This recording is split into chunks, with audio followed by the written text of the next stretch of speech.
Mount Roraima, so ancient it inspired the lost world, shelters creatures that roll instead of jump. Tall volcano holds a rare island in a lake and an island in a lake formation.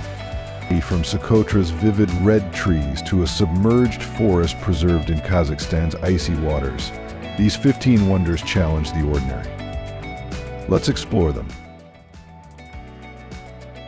Mount Roraima stands at the junction of Brazil, Venezuela, and Guyana, a flat-topped mountain that rises over 8,900 feet and spans over 13 square miles. Formed nearly 2 billion years ago during the Precambrian era, it's one of the oldest geological formations on Earth. Mount Roraima often hosts rare lenticular clouds, which hover over its summit due to precise atmospheric conditions. Its isolated plateau harbors an ecosystem cut off for millions of years, filled with endemic species. Among them is the Roraima bush toad, or Aurea frenella quelchi, which can't jump or swim. It escapes predators by curling into a ball and rolling into crevices. Due to nutrient-poor soil, many plants evolved to feed on insects. New species are still being discovered. For the indigenous Piman and Capan peoples, Roraima is sacred, believed to be the trunk of the tree of all life. Despite its spiritual status, the summit is climbable, though the trek is tough. Author Sir Arthur Conan Doyle visited, and was so inspired by Roraima's mysterious landscape that he based his novel The Lost World on it. But what if there was an island so isolated, its wildlife evolved into something unlike anything else on Earth? Next. Off the southeastern coast of Yemen, in the Arabian Sea, lies the Socotra Archipelago, 4 islands and 2 islets known for one of the most unique ecosystems on Earth. Around 20 million years ago, Socotra split from the African mainland. Isolated ever since, it developed a biodiversity found nowhere else. Over 37% of its plant life is endemic. Most iconic is the dragon's blood tree, Dracæna cinnabari, with its crimson resin and umbrella-shaped crown. You'll also find rare species like the desert rose, Adenium obesum socotranum, with thick trunks and vivid pink flowers, and several types of endemic aloe. Socotra's animals are just as rare. Birds, reptiles, and insects evolve separately here, creating species entirely distinct from their mainland relatives. Offshore locals have long gathered black pearls and ambergris, once valued in ancient perfumery. Throughout history, powers like the Kingdom of Hadramaut and even Alexander the Great showed interest in Socotra's resources. Today it belongs to the Republic of Yemen, with a small population and an ecosystem unlike any other on the planet. Now, let's travel from sun-scorched islands to a submerged forest where trees still stand tall beneath icy waters. How is that even possible? In southeastern Kazakhstan's Almaty region lies Lake Kaindy, a striking alpine lake formed after the Kemen earthquake in 1911. The quake triggered a limestone landslide that blocked a gorge in the Tian Shan Mountains, creating a natural dam. Rainwater filled the basin, forming a lake now about 1,300 feet long at an elevation of over 5,400 feet.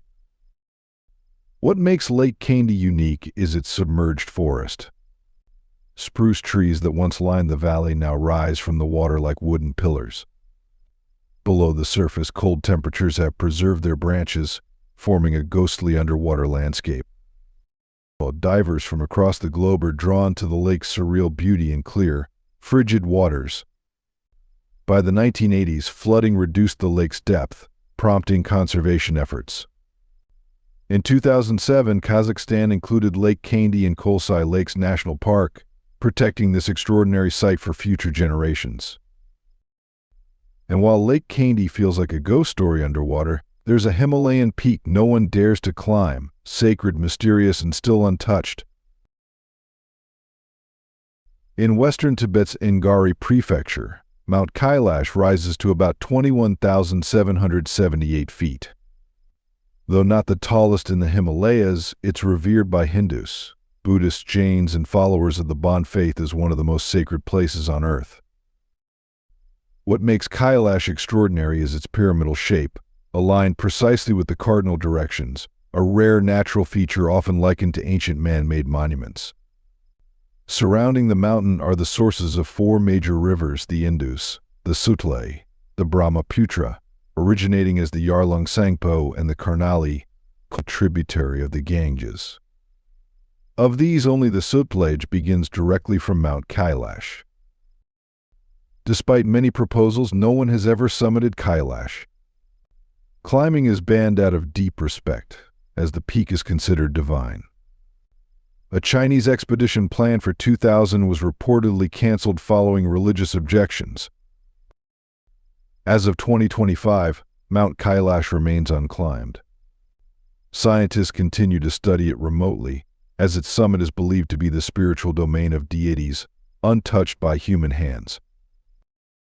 But not all wonders lie in the clouds. Some rise from ancient lava, forming perfect columns that spark tales of giants crossing oceans. Before we continue, I have a special 10-second request for all of you listening. If you can help me in any way, just press the notification bell and hit that subscribe button. It means the world. It really supports this channel. And if you do that for me, I promise my team and I will do everything we can to make this show even better for you. Deal? Near the town of Bushmills in County Antrim, Northern Ireland, lies the Giant's Causeway, a UNESCO World Heritage Site since 1986. Formed around 50 to 60 million years ago during the Paleogene period, it features over 40,000 interlocking basalt columns created by cooling volcanic lava. Most columns are hexagonal, though some have 4, 5, 7, or 8 sides, and the tallest reach nearly 40 feet in height. The site is also steeped in Irish legend. According to myth, the giant Fionn Mac Cumhaill, or Finn McCool, built the causeway to reach Scotland and challenge his rival, Benandanur. But before the duel, Finn's wife Una disguised him as a baby. When Benandanur saw the massive infant, he panicked and fled, destroying the causeway behind him. Today, the Giant's Causeway stands as both a geological marvel and a cultural icon, where ancient volcanic forces and Celtic mythology meet in one of the most fascinating landscapes in Europe. From hexagonal stone steps to multicolored hills that look painted by nature itself, wait until you see China's striped masterpiece. In Gansu Province, northwestern China, lies the stunning Zhangye Danxia National Geological Park, spanning over 510 square kilometers. This landscape, shaped across 24 million years, features vibrant striped hills formed by layers of red sandstone and sedimentary rock, colored by iron and mineral oxidation. Tectonic activity from the Indo-Eurasian plate uplifted the terrain, while erosion sculpted the surreal wave-like formations seen today. Beyond geology, the region holds deep cultural and historical significance. Ancient communities built temples and shrines into the rocky terrain, some of which still remain. Archaeological findings in surrounding areas have uncovered human remains dating back over 30,000 years, revealing a long history of human presence. The park is also known for unusual rock shapes resembling human anatomy, which attract both cultural interest and tourist curiosity. Zhangye City is the primary access point, offering regular tours, though visitors should expect large crowds, especially during peak season. If you saw a rock formation that looked exactly like a human figure or body part, would you find it fascinating, eerie, or something else entirely? Let us know what your first reaction would be.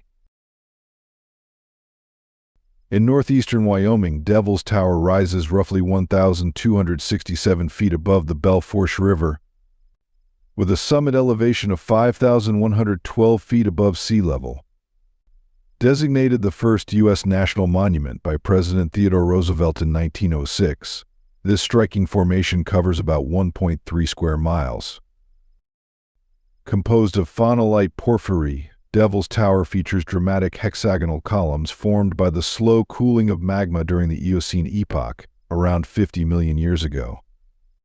It's a classic example of a laccolithic intrusion, not a volcanic plug as once thought.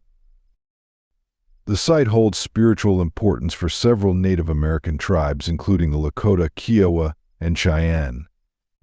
According to Kiowa legend, 7 girls fleeing a bear were lifted to safety by the Great Spirit as the bear clawed the rising rock, leaving the deep vertical grooves seen today.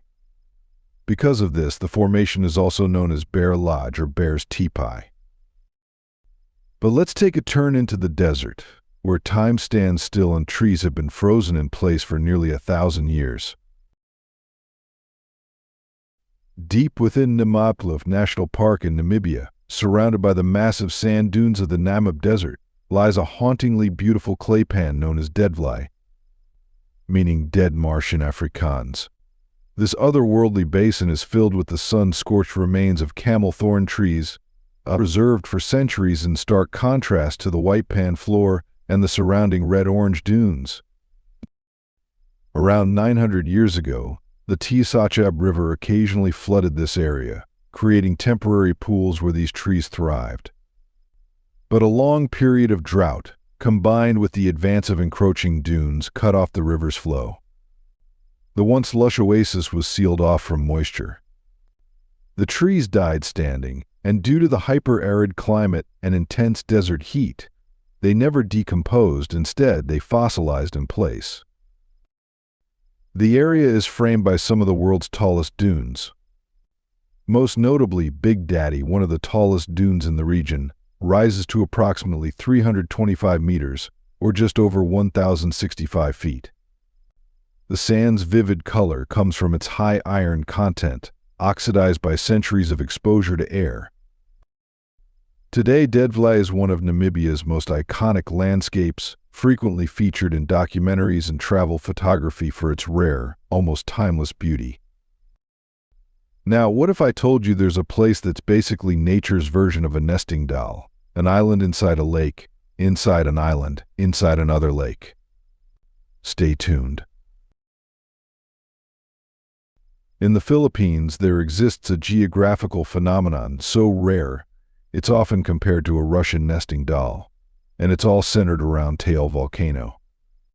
The site is known for being one of the only places on Earth where there's an island in a lake, on an island in a lake, on an island in the ocean.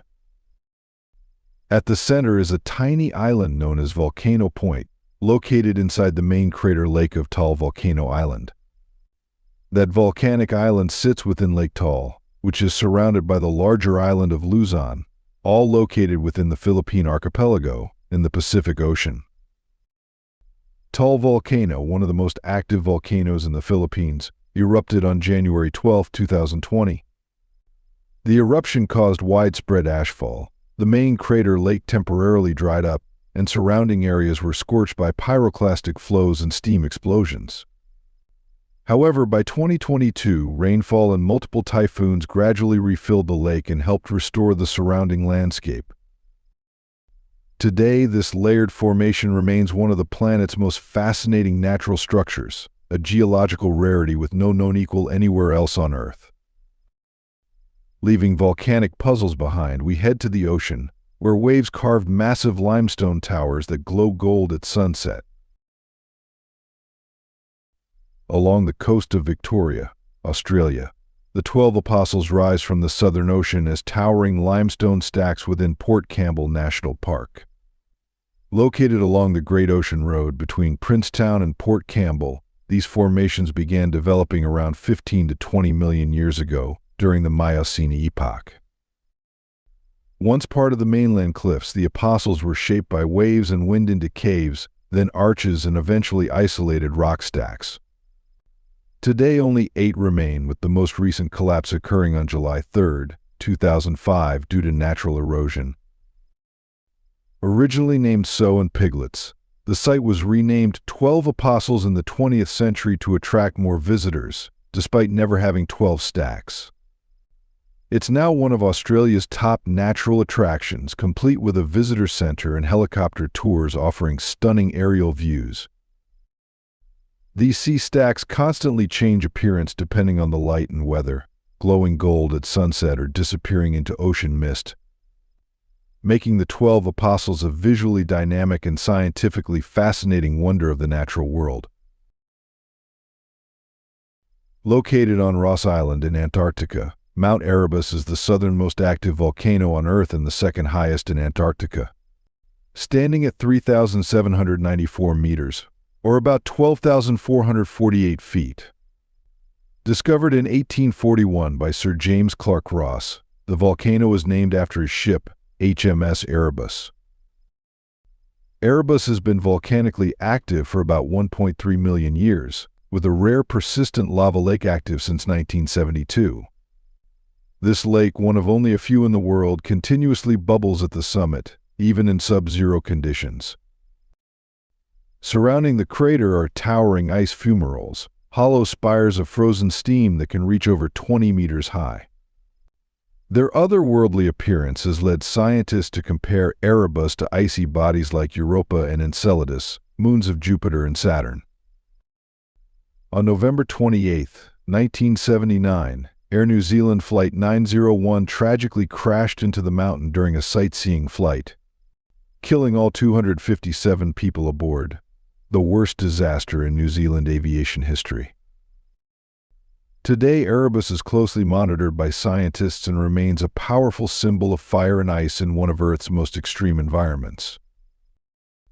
If you had the chance to visit a volcano with boiling lava and frozen steam towers in the middle of Antarctica, would you go? Or would the history of the 1979 crash stop you? Let us know in the comments below, and don't forget to subscribe and follow the channel to discover more interesting things.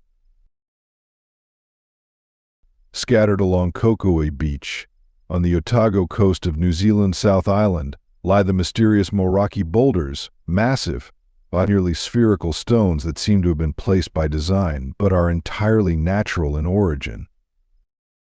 These boulders began forming during the Paleocene epoch, around 56 to 60 million years ago, part of the early Paleogene period within the Cenozoic era.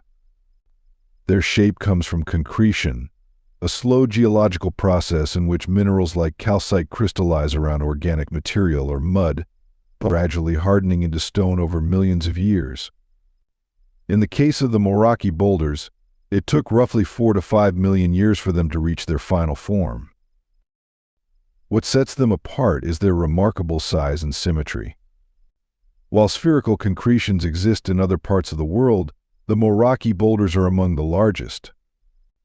The smallest measures about 50 centimeters, or half a meter in diameter, while the largest exceeds 2 meters, or about 6.5 feet. Though most are perfectly round, some are ellipsoidal, giving them an egg-like appearance. Next up, a valley where the ground breathes, blasting steam skyward every few minutes in an endless show of geothermal power. About 100 kilometers east of Reykjavik, in southwestern Iceland, lies Haukadalur Valley, one of the country's most active geothermal zones. It's home to Iceland's most famous geysers, including Geyser and Strákur.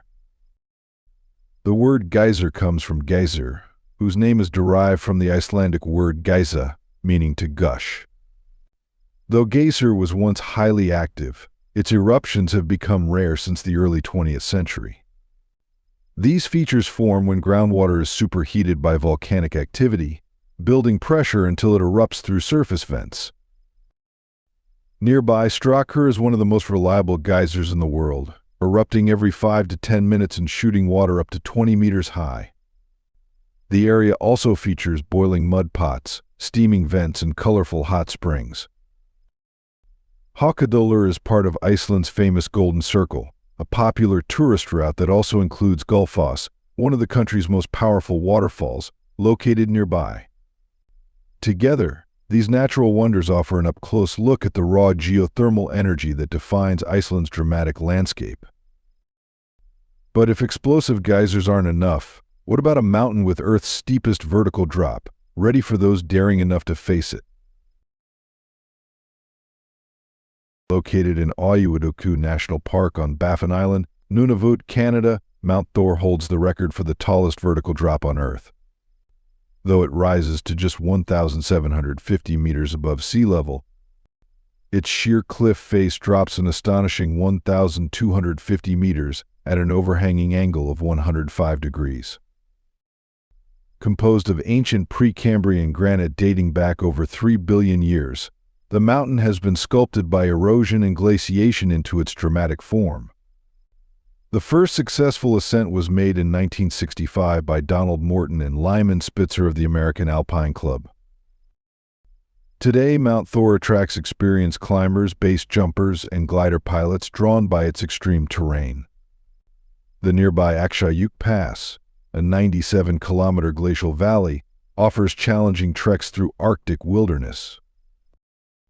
With summer temperatures rarely exceeding 10 degrees Celsius and months of midnight sun or polar night, this remote peak is a place where Earth's oldest rock meets one of its boldest natural features, a vertical wall that seems carved for adventure.